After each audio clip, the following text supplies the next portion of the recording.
Nesse vídeo eu quero falar com as mulheres donas de casa que enfrentam a dificuldade, o peso e o julgamento que muitas vezes a gente não consegue falar em voz alta e você sofre calada. Então, se você é mulher, se você é dona de casa, fica aqui nesse vídeo porque talvez você se reconheça. Eu pensei bem antes de gravar esse vídeo, porque o que eu vou falar nesse vídeo não é nada fácil, não é nada bonito. Pode ser que alguém vai contra a minha opinião, mas tudo bem, também está valendo, pode deixar aqui a sua opinião. Mas eu sei que muitas mulheres vão se identificar. E antes de qualquer coisa, eu sou dona de casa em tempo integral, exclusiva para minha família. E amo meu papel como esposa, como mãe, como dona de casa. O primeiro ponto aqui são as mulheres que se abdicaram da sua carreira para se dedicarem totalmente à sua família, abriram mão da sua profissão para cuidar de seus filhos, para ficar em tempo integral nas suas casas. Porque não tiveram redes de apoio, não tiveram com quem deixar os seus filhos. Outras porque também tiveram filhos que precisassem de cuidados especiais.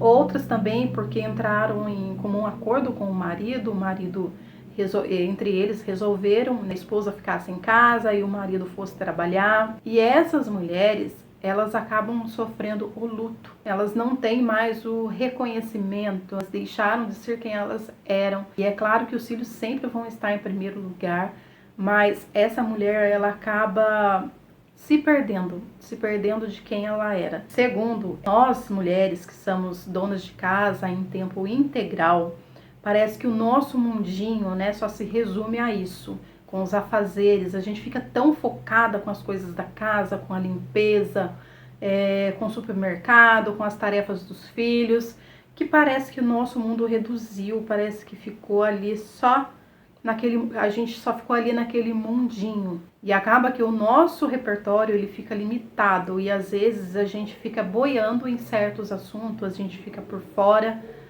E a gente se sente mal com isso. Quando a gente vai se reunir com outras pessoas, a gente fica meio acanhada, a gente fica meio com vergonha, porque o que a gente só sabe é o preço do óleo, é que tem que pagar isso, pagar aquilo, porque a gente está focada tanto nas coisas de casa, que toma toda a nossa energia, todo o nosso tempo, e tem que ir para o supermercado, e tem que fazer isso, fazer aquilo, que a gente acaba ficando mesmo por fora. Não porque a gente não tenha esse interesse, mas é por falta de tempo. Outro ponto é depender financeiramente do marido. Depender financeiramente do meu marido mexe muito comigo. E assim, meu marido, ele é um ótimo marido. Ele não deixa faltar nada em casa, ele é provedor. E eu sei que ele me ama, mas sabe aquele peso que a gente tem de depender? E um exemplo, quando eu vou comprar algo pra mim, alguma coisa, eu sinto assim um peso, sabe? Como se eu estivesse tirando algo dos meus filhos, como se fosse fazer falta no orçamento, sabe? Da casa. Sempre quando eu vou comprar, eu penso assim, sempre vem, a justificativa, Será que eu preciso realmente? Será que não dá pra esperar mais um pouquinho? A gente vai sempre empurrando, sempre se colocando por último, Se colocando de lado. Então esse é um assunto também que mexe muito, eu tenho certeza que a maioria, donas de casa, sempre quando vai comprar alguma coisa, pensa bem, se realmente eu devo ou não devo comprar. O outro ponto são os julgamentos, da sociedade. A gente é mal vista por elas, como se a gente fosse preguiçosa, como se a nossa vida fosse vazia, como se a gente não tivesse nada para fazer. Como se fosse fácil ser dona de casa. Eles pensam que a gente fica o dia inteiro sem fazer nada, que a gente fica ali sentada no sofá, assistindo ali a tarde toda. E que a comida, faz sozinha, a casa arruma sozinho, a roupa também lava sozinho, gente? Acho que é isso que eles pensam. O nosso serviço nunca cabe, a gente tá ali, a gente não tem hora extra, a gente não tem férias, a gente não tem nada disso. E a gente continua trabalhando. E a gente só vai descansar e olhe lá na hora de dormir, Porque quem tem filhos pequenos, que acorda ali no meio da noite, a gente tem que cuidar. E fora também, as outras demandas que a gente tem fora de casa, E o outro assunto é o trabalho sem fim. O trabalho da dona de casa, ele não tem fim. ele não tem conclusão, ele não tem aquela sensação de terminei, né? Porque a gente faz hoje e amanhã tá suja, a gente vai lá e faz de novo, e faz de novo, e faz de novo. Então é algo que não traz aquela realização, né, pessoal. E o trabalho da dona de casa nunca é valorizado, né? Porque quando a casa tá limpa, ninguém enxerga, ninguém vê nada, ninguém comenta, nossa, você limpou isso aqui, né? A pessoa nunca vai falar nada. Mas bastou um dia, sequer você deixar a casa ali, você não lavar uma louça ou você não fazer o almoço, aí sim é motivo para falar, é ou não é? Outro assunto é o autocuidado. Seria interessante, né, para nós mulheres já acordar, né? E eu tenho feito um esforcinho até para isso, né? Já se cuidando ali, né? Porque isso a gente acaba mandando uma mensagem pro cérebro que a gente, né, que a gente tá bem e a gente acaba sendo mesmo até mais produtiva ali no dia a dia. Mas para algumas mulheres isso pode ser bem cansativo, né? Todo dia a gente ter que ir ali, se arrumar, passar um batom, arrumar o cabelo, sendo que a gente vai ficar ali, né, na pia, vai lavar um banheiro, então é bem esquisito isso, né? Mas entrando em outro ponto também, né, que nós fomos ensinadas, né, na nossa cultura, que a mulher se cuidar é egoísmo, que a gente tem que se deixar de lado para cuidar em prol, né, das outras pessoas. Então, meio que isso ficou, algumas mulheres deixam mesmo de lado e acabam não se cuidando para se dedicar, né, às pessoas que estão ali ao seu redor, né, ali a sua família, acabam se esquecendo de si e se colocando em último lugar, certo?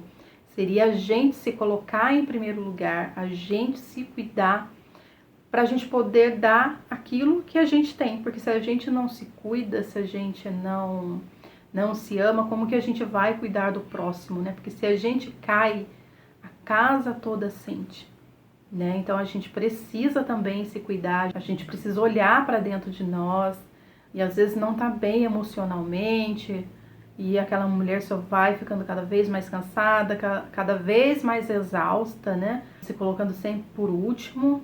E aí você fala, ah, mas no final do dia eu vou fazer isso, vou fazer aquilo, vou cuidar melhor de mim. Mas daí chega, né, no final do dia, a gente tá cansada, já esgotada, né, com o serviço ali do dia, e a gente acaba preferindo relaxar, descansar e dormir. E esse dia de cuidado nunca vem, vai cada vez mais adiando, cada vez ficando mais distante, né? É muito bonito falar da mulher altruísta, da mulher forte, da mulher que sustenta a família, mas nunca é perguntado como que essa mulher está por dentro, né? Porque às vezes ela está cansada, está exausta, né? Está esgotada. Se essa mulher não está bem, a casa toda vai sentir, a casa toda vai ficar para baixo. Outro assunto é a comparação e a pressão. Eu sei que existem mulheres com jornadas duplas, mas isso não anula a mulher que é exclusivamente dona de casa. Essa mulher, muitas das vezes, ela é cobrada por profissão, ela é cobrada em preparar bem os filhos para a sociedade, ela é cobrada no casamento, ela é cobrada em estar sempre ali com boa aparência. Então, isso acaba afetando, acaba sendo um peso, na verdade, né? E isso é muito cansativo. Agora, preste atenção aqui. Não se abandone. Ser dona de casa não significa desaparecer. Talvez você não consiga mudar a sua realidade hoje, mas comece a olhar para você com mais compaixão, com mais carinho. Sentir cansaço não te faz ingrata. Você não é só o que mantém tudo funcionando. Antes de tudo, você é uma pessoa, você é uma mulher, você é uma alma que precisa de cuidado e de carinho. Agora eu vou falar aqui o que eu faço que me traz prazer, que me relaxa. Gente, eu já fiz muita coisa nessa vida, viu? Eu já fiz unha pra fora, eu já fiz salgado, eu já fiz curso de cabeleireira, eu faço crochê, né, agora. E, nossa, eu já fiz muita coisa. Eu já fiz designer de sobrancelha, eu já fiz curso de depilação. Mesmo sendo dona de casa exclusivamente, você pode estar fazendo alguma coisa dentro da sua própria casa, fazendo um curso EAD. Tem cursos baratos, bons aí na internet. Ler livros, gente, é maravilhoso, abre a nossa mente, traz mais clareza sobre as coisas. Você pode fazer coisas dentro da sua casa e ganhar um dinheirinho. Fazer bolo de pote, salgadinhos, né, também como eu fazia. Faça algo que você goste, algo que você ame, cuida de você. E se você chegou até o final desse vídeo, coloque aqui nos comentários, eu me reconheci nesse vídeo, para eu saber que você viu inteirinho esse vídeo, viu? E muito obrigado por me acompanhar até aqui. Até o próximo vídeo. Beijo!